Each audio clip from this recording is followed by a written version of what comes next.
Welcome to Show and Tell Saturdays on Tea Time with Afternoon Social. Join me as we hear from my guest for the week as she tells us about her business, products, services, podcasts, and other fun stuff. Grab your favorite cup of tea. It's party time.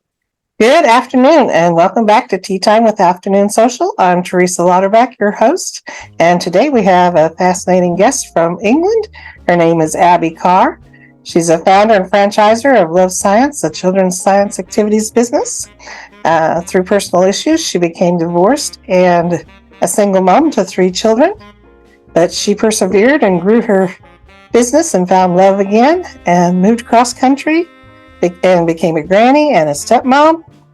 And then added to that, she was elected to local government. And if you haven't seen the other 2 videos, go back on Triumphant Thursdays and Friendly Fridays. We had great conversations and some great wisdom and some fascinating stories to listen to there. But today we're going to, on Show and Tell Saturdays, we're going to hear all about her business and how she franchised it and what all she's doing and maybe some upcoming projects. So hi, Abbie, how are you? Hi, Teresa. I'm good, thank you. Nice to be here again. Okay, so LoveScience. So how did you come up with the name and how did you come up with the business? And let's hear some story about that. Well, the business was because I was a science teacher for about 13 years. And then through some things we talked about before with my ex-husband getting ill, I couldn't carry on teaching. So I had to find a way of making money, and I realised I really didn't know how to do anything else, which was a little bit odd in your 30s. Yeah. So I started running some little science clubs just to keep things going and make sure we had some money coming in. And then kind of by accident, they took off, really. But the whole business story is a total accident. They took off and we ended up expanding. We were in Scotland at the time when we started it, and we moved back to England and expanded the business. We now work in, we have a number of employees and we franchise, which we'll talk about later. And we just spread our wings, really. So from just running a few things in church halls, we now work in schools and libraries and nurseries up and down the country. Well, that's really cool. So yours is more of a mobile business that you can take into where the kids are. Yes, yeah, we go to where they are. So we travel to schools and we put on we have in our primary schools, they don't have dedicated science teachers. Oh, okay. So the teachers are expected to deliver all the curriculum, which is quite a challenge when they're also making all the other lessons really kind of fun and engaging. So we go in and we do the practical side of it. So all the experiments and all the mess. And all the fun stuff, really. It's a brilliant job. I've just chosen the best bits I loved from teaching, and that's all I do now. So have you had any experiments go wrong? Oh yes, always. Yes, I think from when I was teaching, my favorite one, which is probably enough time has passed that I can now say it out loud, but we had we have fume cupboards, which you might remember from school, where you're doing things with particularly, nasty chemicals. And we were showing distilling crude oil. So we were heating up this fake mix, but it was quite flammable. And it's fair to say that I can get easily distracted.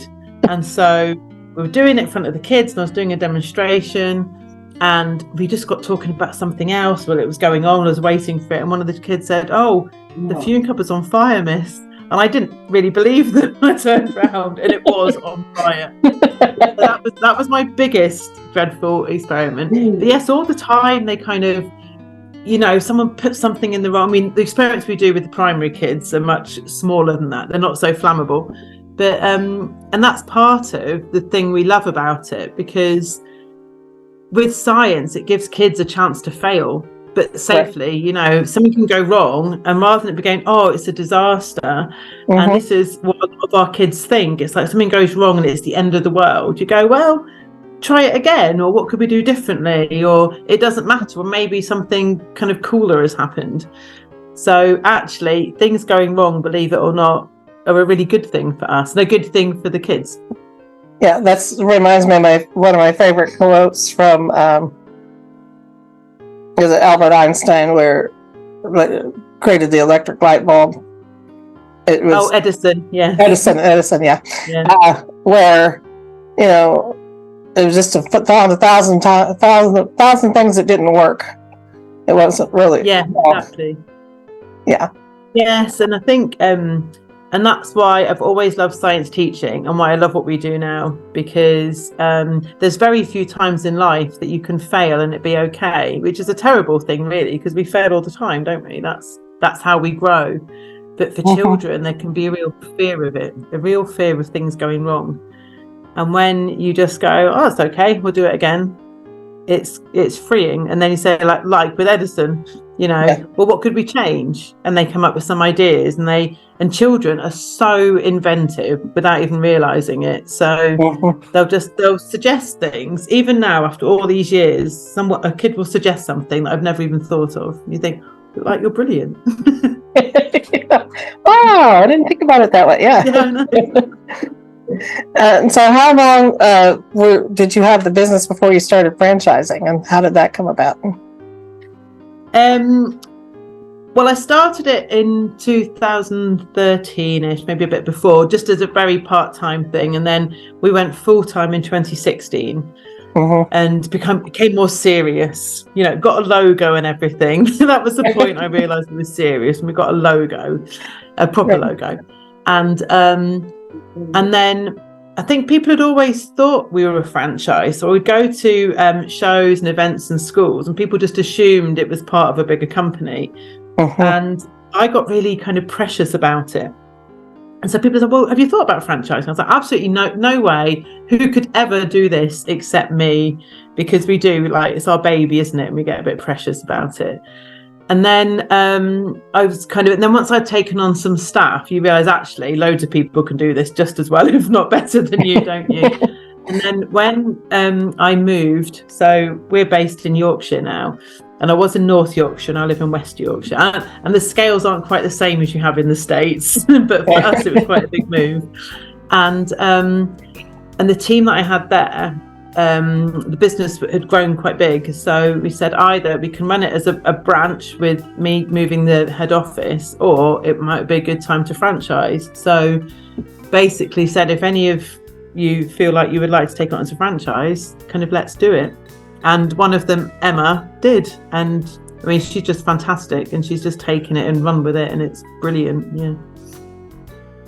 So how many franchises do you have now? We've got 3 different areas now. We're growing. We took a bit of a hit in lockdown because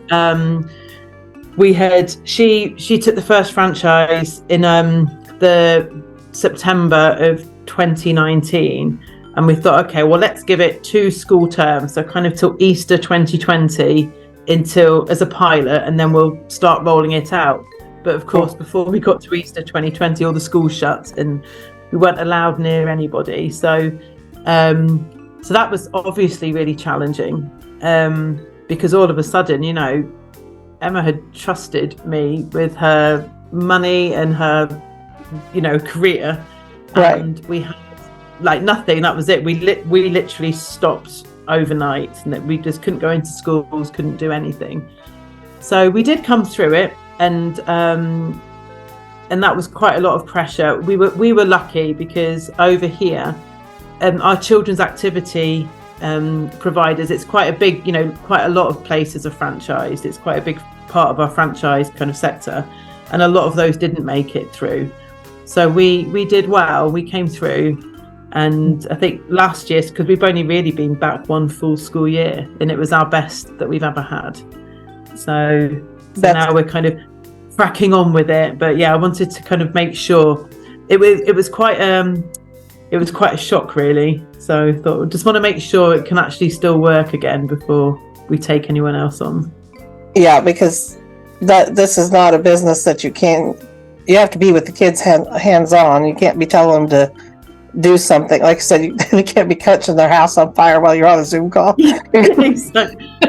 Well, we did some online stuff through lockdown. Like everyone went online, didn't they? So and that kept us ticking over. But yes, it's certainly not ideal, and also it's the bit we love is being in front of the kids. I mean, it's just. I've been teaching for 23 years now, and I know that in my business head, I know I need to step away from it and be more businessy and not be in the classroom. But I just love it. I love everything about it. So that's the good bit. Being with the kids. It's not quite the same over the computer. No, it's not, because like you said, when they come up with something new or something, you want to see what they're doing and be that hands-on. Yeah. Right. So, do you have any upcoming new projects, or just gonna keep going? Yeah. Well, we've got. As well as growing the franchising, so as well as getting more territories, we've got a whole new kind of set of workshops we're putting into schools that quite often what we do now is like whole days in schools, but as kind of budgets change and cost of living, is kind of having an impact, we've got a whole new set of activities where we can go in more regularly into schools and take over all of their science teaching. So that's really, really exciting. That will give us back that, the bit of being with the kids every single week. Right. So I'm looking forward to that. Okay, well, I'm going to put all of her information in the comments below on how to contact her. And I don't know if you have anything else you'd like to add to this today. I know we didn't. Go ahead. Sorry. Yeah. No, I was just going to say, to get in touch and check out our things. We put a lot of our experiments that go right and wrong online. So there's plenty to have a go at if you've got a budding scientist at home. And, we didn't touch on the fact that, and I said in our bio these last 3 days, we didn't talk about how you got elected to local government. So you're a leader in business and a leader in government? Yeah, well, again, that was a bit of an accident as well. So it's fair to say I'm a little bit impulsive. So I've always been quite politically engaged, if not active, but engaged. And I was a member of one of the three parties here, is the Liberal Democrats. So which were quite small, so you might not have heard of them over there. But so I've been a member of the party, kind of, I don't know, read their emails and things. And then I got a bit more involved in a local branch. And over here are kind of, I don't know what the equivalent is in the States, but we have, on a kind of town or a county level, we have a layer of local government. And we had a councillor position came up. And so a member of the party said, "Oh, do you fancy running?" I was like, "Yeah, that sounds fun." Just not even a clue of how life-changing it would be, and how much commitment. So I was like, yeah, that sounds great. I'll give that a bash. That sounds fun. And so then started the full-on campaigning and the kissing babies and putting leaflets through doors and being everywhere and litter picking and all the rest of it. And we had the elections in May, and I got elected. So that's really great, and I really love it because it kind of, again, it's making a bit of a difference. But sometimes I'll go into town hall for these kind of chamber meetings, and I'll have just left work, so I'll kind of run in my, I've got like a dress that's got our logo printed all over it, and I'm usually like filthy and covered in slime, and I smell, the kids call it the science smell of just, I don't know, just weirdness. And I'll run in, go to the toilets like Superman, and then get into my posh gear and get the perfume on and brush my hair, get the slime out, and then go into the chamber and like have these important debates. So it's a very strange life I have at the moment. I'm not quite sure who I am. It gives you practice to jump out of being the teacher into to the business leader. Your business. Does. Yeah. Yeah, it does. Yeah.